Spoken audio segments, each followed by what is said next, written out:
இதுல ஏதோ பெருமையா பேசுறார் முதலமைச்சர். தமிழ்நாட்டில் இந்தியாவிலேயே முதன்மையா வழங்கி இருக்குது. எதுல? கடன் வாங்குவதிலே முதலிடம். நாம சொல்லல. இந்த தமிழ்நாட்டுக்கு காங்கிரஸ் கட்சிக்கு மேலிட பொறுப்பாளரை நியமிக்கிறாங்க. அது மட்டும் இல்ல, இன்னொரு சொல்றார், காங்கிரஸ் கட்சி சேர்ந்த உயர்ந்த பதவிகளுக்கு சொல்றார், தமிழகத்திலே கடன் நிலை உயர்ந்து விட்டது சொல்றார். உண்மை சொல்றார். ஆனா திமுக எரிச்சல் படுறாங்க அவர் மீது. ஆக திரு ஸ்டாலின் அவர்களே, நீங்கள் ஆட்சிக்கு வந்த பிறகு தமிழ்நாட்டு மக்களை கடனாளி ஆக்கி விட்டீர்கள். கடனாளி ஆக்கி விட்டீர்கள். சுமார் 73 வருஷம் தமிழ்நாட்டில் பல ஆட்சியாளர் ஆட்சி செஞ்சிருக்கிறாங்க.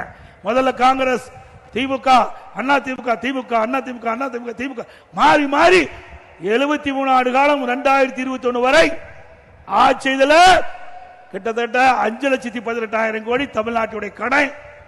இன்றைய தினம் 5 ஆண்டுல திமுக ஆட்சி நிறைவேற்ற பொழுது 5,5 லட்சம் கோடி கடன் ஆக போகுது.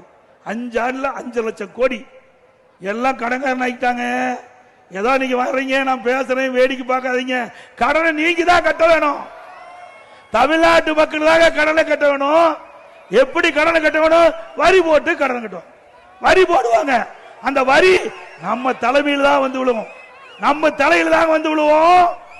ஆக திமுக அரசாங்கம் எப்பொழுது ஏற்பட்டதோ அப்பொழுது இந்த கடன் சுமை மக்கள் தலையிலே வந்து விடுந்து விட்டது என்பதை எண்ணி பார்க்க வேண்டும்.